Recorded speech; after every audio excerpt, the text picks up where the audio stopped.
உங்களுக்கும் சிறுதானியத்துக்கும் அது ஒரு ஒற்றுமைன்னு நான் கேள்விப்பட்டேன். நீங்க சிறுதானிய சமையல்களை நிறைய ஊக்குவிப்பீங்கன்னு நாங்கள் கேள்விப்பட்டோம். ஸோ அது ஏன் ஸ்பெசிஃபிக்கா ஏன் சிறுதானியம்? முக்கியமான கேள்வி. நீங்க ஏன் சிறுதானியத்தை தலையில வச்சு கொண்டாடிட்டே இருக்கீங்க? அதுதான் அவங்க நான் சொல்ல திரும்ப கேட்டுக்கிட்டே இருக்காங்க. இது ஒரு பெரிய உணவு அரசியல் அப்படிதான் சொல்லணும். இதை வெறும் ருசிக்காகவோ இல்லைன்னா வெறும் பசிக்காகவோ இல்லைன்னா வெறும் அதை சாப்பிட்டா முடி வளரும், அதை சாப்பிட்டா மூளை வளரும், இது சாப்பிட்டா மல்லிச்சிடலாம், அதை சாப்பிட்டா சர்க்கரை குறைச்சிடும், அதை சாப்பிட்டா ரத்த கொழுப்பு ஏறாது அப்படிங்கிறதுக்காக மட்டும் சிறுதானியத்தை உயர்த்தி பிடிக்கல. சிறுதானியத்தை உயர்த்தி பிடிப்பதற்கு பின்னாடி ஒரு மிகப்பெரிய காரணம் இருக்கிறது. அதை எப்படி சொல்லணும் அப்படின்னா, இந்த 1 கிலோ அரிசியை நம்ம உற்பத்தி பண்ணணும் அப்படின்னா, பக்கத்தில் நீங்கள் நெல் வயல் கடலாம் இருக்கு.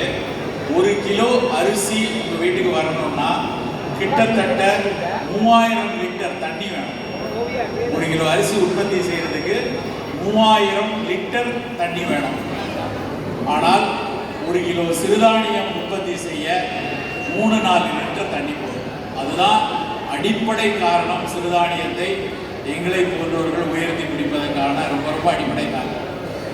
இதெல்லாம் பேசினா உழவுக்கு வேணா பிடிச்சமா இருக்கு, உழவு சமுதாயத்துக்கு இல்லை என்றால் உழவை சார்ந்து இருப்பவர்களுக்கு தண்ணி குறையா இருக்கு, அதனால சிறுதானியம் தேவை அப்படின்னு சொன்னா அவங்களுக்கு பிடிக்கும். ஆனால் உங்க எல்லாருக்கும் அது பிடிக்கணும், உங்களுக்கு அது தேவைன்னா இதை தாண்டி ஒரு விஷயத்தை சொல்ல வேண்டியிருக்கு. அப்படி தேடிய போதுதான் இந்த சிறுதானியங்கள் ஒன்னொன்னும் வெறும் பசிக்கும் ருசிக்குமானது மட்டுமல்ல, பசி அடங்கும், ருசியாகவும் இருக்கும், அது எல்லாருக்கும் தெரிஞ்ச விஷயம். அதை தாண்டி அது ஒரு தானியத்துக்கும் ஏதாவது ஒரு பிரத்யோகமான ஒரு குணம் இருக்கு. ராகின்னு எடுத்தீங்கன்னா அது ஒரு சிறுதானியம். அந்த ராகி ராகி களி சாப்பிட்டாலும், நீ காலையில் எங்கள் வீட்டில் சாப்பிட்டா ராகி முட்டை தான் என்னுடைய நண்பர் வீட்டில் சாப்பிட்டேன். அது பசி நல்லா அடங்கும், எல்லாருக்கும் தெரிஞ்சது, ரொம்ப ருசியாக இருக்கும். அதுக்கு தொட்டுக்கிட ஒரு கீரை கூட்டு வச்சு கொடுத்துருந்தாங்க.